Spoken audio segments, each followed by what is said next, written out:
Pourtant qu'il aime une demoiselle ne pouvait lui faire oublier ce qu'il était en attendant. Il voulait aimer, aimer jusqu'à ne plus se reconnaître. Il avait voulu éviter ses paroles, creuser dans sa passion un lit pour ses membres perclus, pour sa poitrine de malade. Ce n'était pas des pensées à déguiser en chansons, mais des aperçus sur lesquels pesait toute son existence organique et dont il devait introduire l'image dans un système doué d'une vie propre et capable d'emprunter à l'ondoiement la vie qui leur manquait jusqu'alors. Rien ne lui semblait beau qu'il ne puisse atteindre, au-dedans de lui, par les seules forces de son esprit, et ce n'était que par son aptitude à créer des valeurs qui entraient en relation avec le monde, c'était plus grand que l'amour. Son parfum ne l'empêchait pas de goûter celui des autres, son cœur avait son mouvement, il n'était l'amant que de sa jeunesse. Elle avait de l'intuition plus que la moyenne des gens. Elle fut un peu effrayée par ce qui restait de sauvage dans la nature de cet amoureux. Il venait en effet de découvrir que son amour sous la forme où il apparaissait, était une réaction de défense. Il fallait se rendre absent de ce qu'il faisait surgir, dans cet amour, de vérité pour le cœur, à travers la présence d'un corps qui lui plaisait. Il se plongeait dans une profondeur où tous ses sens semblaient se compénétrer. Il ne savait pas s'il se faisait bien comprendre. Il avait pensé que son amour était entre ses mains, et que même, l'objet de son amour pouvait s'embellir du fait qu'il l'avait regardé. Elle lui avait donné le sens de tout ce qui lui manquait. Elle seule était capable de faire de l'éternité avec du renoncement. Il ne l'aimait pas avec son cœur, ne l'aimait pas avec ses yeux. Il aurait voulu pouvoir faire quelque chose pour remédier à tout ça. Elle avait rattaché son existence à celle du jour.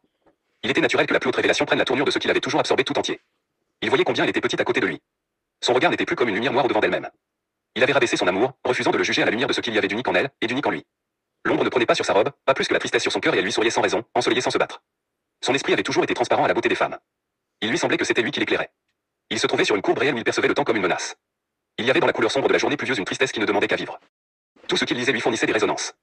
Lui qui depuis la mort de sa femme, n'en avait approché aucune autre, voilà que son nouveau premier contact était purement technique, que son sexe était réduit à son minimum, qu'il ne ressentait qu'une douceur presque maternelle. Le chef de train annonça que le train allait partir, que les accompagnateurs devaient quitter le train. Il lui avait envoyé une longue lettre qu'elle n'avait pas encore lue, un mois passa ainsi.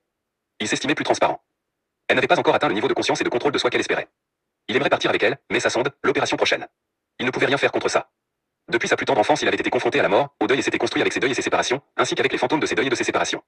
Ces mots comme par miracle produisaient de la sérénité. Il disait qu'il était poète, elle ne protestait pas, espérant au fond que cette réputation donnerait à un plus grand nombre de dames la convoitise périlleuse d'écouter sa voix. Autour d'une des grandes tables de l'ancienne abbaye, leur conversation, dans une espèce de pudeur prudente légitimée par le prétexte du travail à mener. Faire assister le lecteur à toutes les vicissitudes d'une situation que l'on tire au clair. Est-il sûr de savoir quand le moment sera venu avant d'être complètement dépendant d'autrui? Un personnage de roman proposait une citation. Avançant dans la prose, il rencontrait l'impossibilité de la maintenir sur une ligne unique, de la diriger dans un seul sens. Le personnage hésitait, il ne se souvenait pas d'où lui venait cette citation, cela au fond lui importait peu. La marche autrefois activait sa mémoire, bien que ses gestes traduisent son impatience.